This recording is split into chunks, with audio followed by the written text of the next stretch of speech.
Good evening, friends. This is Rakhi Narayan, and today I have come up with a new article from the Speaking Tree column of Times of India newspaper. And the title of the article is Accept and Adapt Before Changing the World. And the article has been written by Narayani Ganesh. Let's start with the article. What if my home, family, and livelihood get destroyed by rising sea levels brought on by global warming that is melting ice caps and heating the planet? Will toxic air, water, and soil spell the end of life? Climate anxiety is creating insecurity and panic, spreading a sense of helplessness and dejection. One view is that we are going to die anyway. So why not to make the most of whatever we can enjoy before everything falls apart? The other view is that we need to make drastic changes in personal, professional, and public lifestyles to arrest environmental destruction and reverse the damage. Between these two views is the one that promotes acceptance and adaptation to face climate change triggered by human exploitation of the environment and unmindful polluting activities. तो अब मैं आपको हिंदी में translate करके बताती हूँ।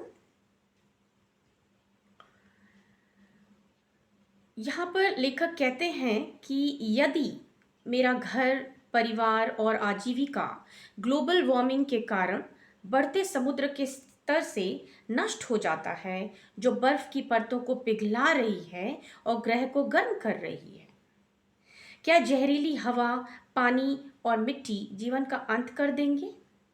जलवायु संबंधी चिंता असुरक्षा और दहशत पैदा कर रही है, असहायता और निराशा की भावना फैला रही है। एक दृष्टिकोण यह है कि हम मरने वाले हैं, वैसे भी तो इसका अधिकतम लाभ क्यों ना उठाया जाए, इससे पहले कि सब कुछ बिखर जाए। हम जो भी आनंद ले सकते हैं वो ले सकें। दूसरा दृष्टिकोण यह है कि हमें पर्यावरण विनाश को रोकने और क्षति को उलटने के लिए व्यक्तिगत, व्यावसायिक और सार्वजनिक जीवन शैली में भारी बदलाव करने की आवश्यकता है। इन दो विचारों के बीच यह वह दृष्टिकोण है जो पर्यावरण के मानव शोषण और बेपरवाह प्रदूषणकारी गतिविधियों से उत्पन्न जलवायु परिवर्तन का सामना करने के लिए स्वीकृति और अनुकूलन को बढ़ावा देता है। So let's move to the next para here. Moderation is crucial in what and how we consume and also how we respond to chronic issues that won't disappear with a few stern measures. We could get inspired by Krishna's advice to Arjun in the Bhagavad Gita, where he says, you need to remain balanced both in joy and sorrow, so that one can aspire for immortality.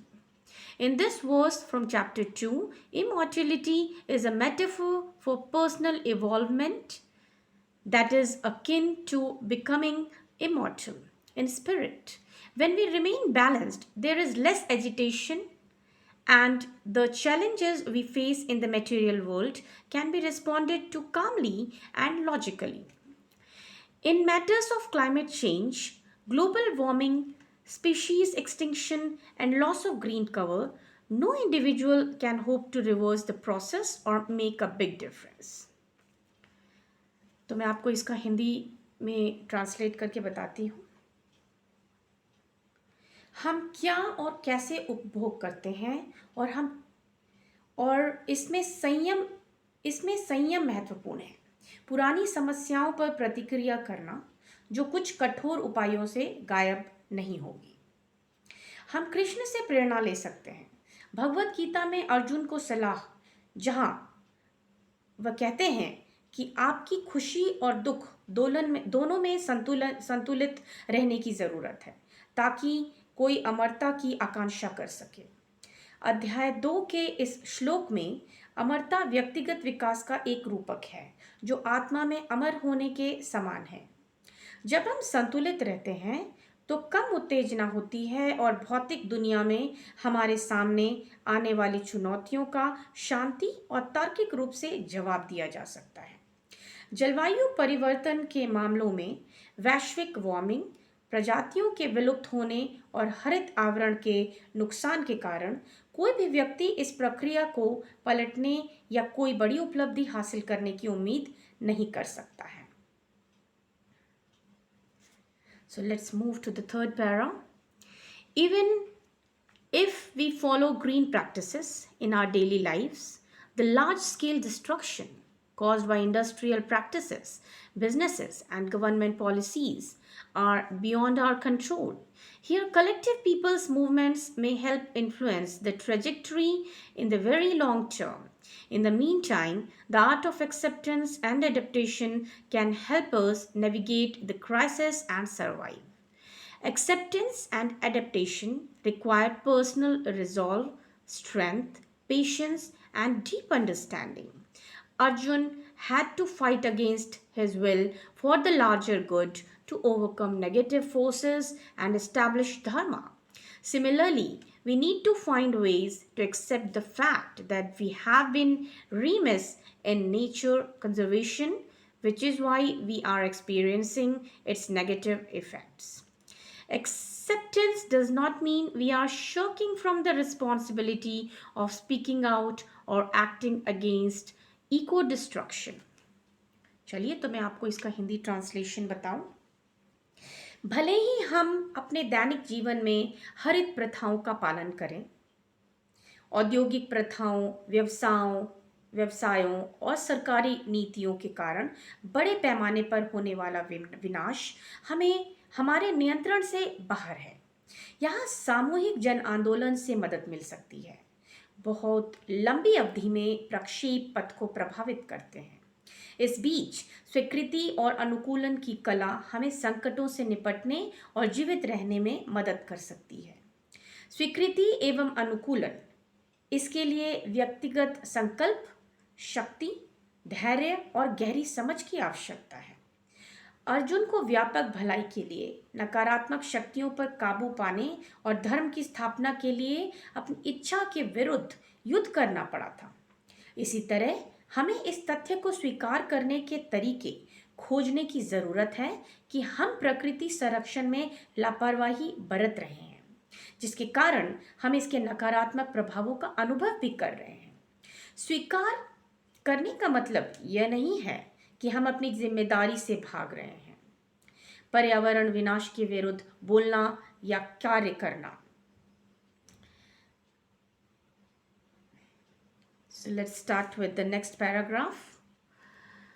It means we accept the factors that led to the crisis, and while we find ways to adapt to the situation, we will also make efforts to create traction to change the way we have been treating our surroundings as exploitative human beings. Since not everything in life can be changed, we need to focus on those things that can be changed one step at a time. And for the rest, we need to adapt.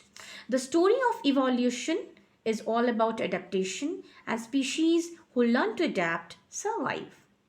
Octopuses, for example, will use any debris they find, including glass and plastic, as items for shelter.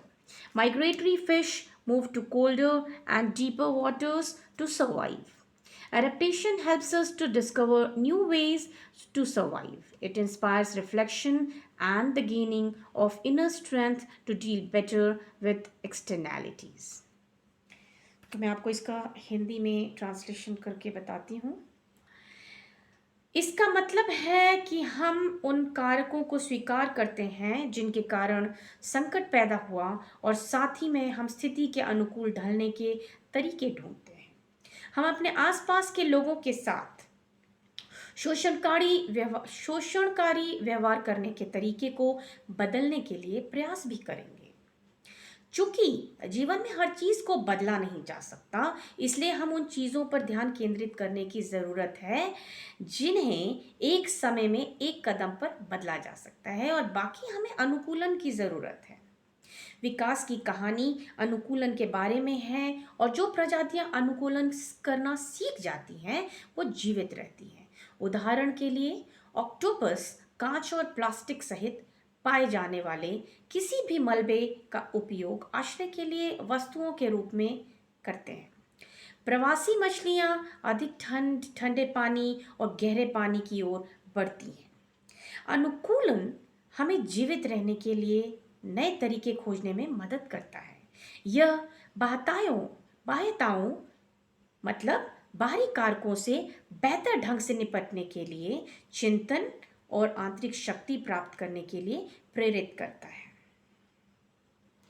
Thank you for your time and patience.